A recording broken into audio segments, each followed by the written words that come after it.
हरे कृष्णा, राधे राधे। कैसे हो आप सब? आई होप आप सब ठीक होगे। तो जी, स्वागत है आपका कृष्णा चैनल फैमिली व्लॉग में, जहां हम बातें करते हैं डेली रूटीन व्लॉग और पूजा पाठ से रिलेटेड, लड्डू गोपाल जी से रिलेटेड। तो जी, शुरू करते हैं आज की वीडियो।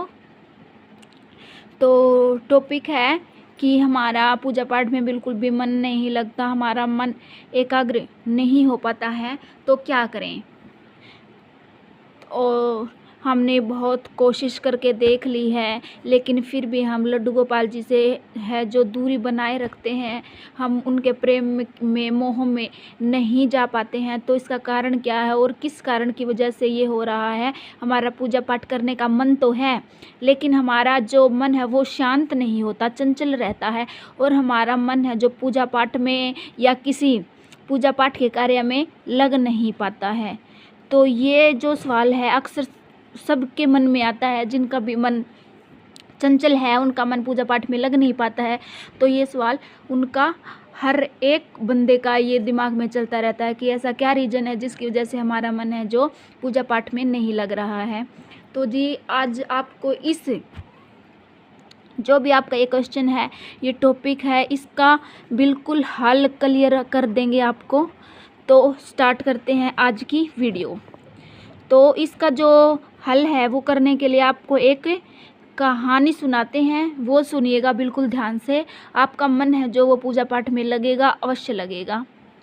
तो जी, एक सेठ हुआ करते थे, वो गीता पढ़ने जाया करते थे, जो गीता पाठ होता है वो सुनने जाया करते थे। और वहाँ उनका मन बिल्कुल भी नहीं लगता था पूजा पाठ में, और बस बैठते और आ जाते। तो एक दिन वो जो है गीता सुनने गए, और वहाँ पर उनको एक संत मिल गए। तो उन्होंने उस संत से पूछ लिया कि संत जी, बात ऐसी है कि मेरा मन बिल्कुल भी पूजा पाठ में नहीं लगता है, मेरा मन है एकाग्र नहीं हो पाता है, मैं इन कार्यों में जो है भगवान जी के समीप नहीं जा पाता हूँ, उनकी मोह माया से बिल्कुल दूर ही रहता हूँ। तो ऐसा कोई उपाय बताइए कि ऐसा हो सके। तो संत ने सोचा कि अगर मैं इसको उपाय बता दूंगा तो ये 2-4 दिन पालन करेगा और फिर उस चीज़ को भूल जाएगा। तो इसके साथ ऐसा कार्य करता हूँ कि इसको जीवन भर जो है, पूरी ज़िंदगी इसका मन पूजा पाठ में लगे और ये उस कार्य को छोड़ भी ना पाए। तो संत जी बोलते हैं कि वो तो बात ठीक है, कोई बात नहीं, पर मेरे को ना भविष्य देखना आता है।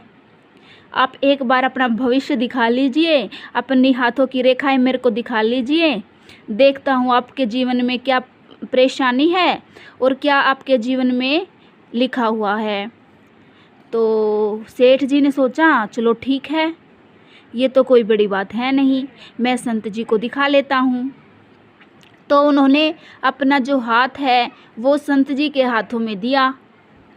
तो संत जी हैं देखने लगे सेठ जी का हाथ, और संत जी एकदम से बिल्कुल आश्चर्यजनक आवाज़ में कहते हैं, अरे धूर्त, तेरा तो कार्यकाल ही कम है, तेरी तो ज़िंदगी ही कम है। तो एकदम से सेठ भी अचंभित हो जाता है और बोलता है कि संत जी, आप ये सब क्या कह रहे हो। तो संत जी फिर दोबारा कहते हैं कि तेरा जीवन का जो कार्यकाल है वो बहुत ही कम है, और जो तेरी मृत्यु है वो बिल्कुल ही समीप है। तो सेठ जी बिल्कुल हो जाता है, हड़बड़ा जाता है। तो फिर सेठ जी बोलते हैं कि गुरुजी, संत जी, मेरे जो ज़िंदगी है उसका कार्यकाल कितना है, मेरे को बताइए। तो संत जी बोलते हैं कि बस 10-15 दिन ही तेरे पास जीवन है, उसके बाद तू मृत्यु को प्राप्त हो जाएगा। तो क्या पूजा पाठ और क्या कार्यकाल और क्या कुछ नहीं कर सकता, सिर्फ 10-15 दिन की बात है, उसके बाद तेरी मृत्यु निश्चित है। तो संत जो सेठ जी हैं वो चिंता में पड़ गए और घर पे आ गए। उन्होंने सोचा कि 10-15 दिन मेरे पास है, क्या करूं क्या ना करूं। तो वो इसी चिंता में बैठे रहे घर पे। तो उन्होंने जिस सोचा कि जिसके साथ भी मैंने झगड़ा, कलेश और दरिद्रता फैलाई है, मैं उनको माफ़ी मांग लेता हूँ, क्योंकि 10-15 दिन तो खुशी के जीऊँगा। तो उसने सभी जो भी उसके दुश्मन थे सभी को दोस्त बना लिया, सभी के गले मिल लिए, सभी से जो भी दुश्मनी थी वो त्याग कर दी। तो फिर बात आती है कि धन दौलत, सेठ था, धन दौलत थी बहुत ज़्यादा। तो उन्होंने सारी धन दौलत सोचा, धन दौलत का क्या करूँगा, अगर मैं मृत्यु को ही प्राप्त हो जाऊँगा तो फिर इस धन का क्या लाभ। तो फिर सेठ जी ने वो सारी धन दौलत गरीबों में बंटवा दी। वो बिल्कुल फ़कीर आदमी हो गए। तो जी 10 दिन भी बीत गए, वो नहीं मरे, जिंदा थे। और बीत गए 15 दिन, फिर भी वो नहीं मरे, जीवित थे। तो सेठ जी हो गए परेशान और सोचने लगे कि संत जी ने तो बोला था कि 10-15 दिन में मृत्यु को प्राप्त हो जाओगे, लेकिन 15 दिन बीत गए हैं, ऐसा तो अभी तक कुछ भी संकेत नहीं आया है मेरे जीवन में। तो सोचने लगे, फिर सोचते हैं कि चलो संत जी के पास ही चलते हैं और उनसे जाके ही पूछते हैं कि यह क्या हो रहा है। अभी तक आपने तो बोला था 10-15 दिन में मृत्यु को प्राप्त हो जाओगे, लेकिन मैं तो अभी तक जीवित हूँ। तो जी वो चले जाते हैं संत जी के पास और जाके बोलते हैं, संत जी आज मेरे को 16वां दिन हो गया है, लेकिन मैं तो जीवित हूँ। आपने तो बोला था 10-15 दिन के कार्यकाल में तुम्हारी मृत्यु निश्चित है। तो संत जी कहते हैं, और मैंने तो इस कार्यकाल के मध्य में अपना सारा धन दौलत गरीबों में बांट दी है, और जो भी मेरे दुश्मन थे, जिससे भी मैंने झगड़ा किया हुआ था, उनको भी सभी को माफ़ कर दिया है, दोस्ती बना ली है, और हर एक चीज़ से मैं मुक्त हो गया हूँ। तो संत जी ने कहा कि आपने एक मेरे से सवाल पूछा था कि मेरा मन पूजा पाठ में नहीं लगता है, तो क्या आपने इन 15 दिनों में पूजा करी है। तो सेठ जी बोलते हैं कि मैं तो दिन से लेकर रात तक भजन ही करता हूँ, क्योंकि मेरे पास ज़िंदगी के सिर्फ 10-15 दिन ही थे। इन 10-15 दिन में तो मैंने खूब भगवान को जो है याद करा है, मैंने बस भगवान में ही लीन में रहा हूँ। तो संत जी कहते हैं कि ये जो आपने सवाल किया था, इसका उत्तर देने के लिए ही मैंने आपको ये बताया था, क्योंकि अगर मैं कोई कार्य बताता तो आप उसका पालन 2 दिन, 4 दिन, 10 दिन करते, लेकिन ये जो कार्य आपने खुद अपने जीवन में किया है, तो इसको आप हर टाइम करोगे, इसको कभी भूलोगे नहीं।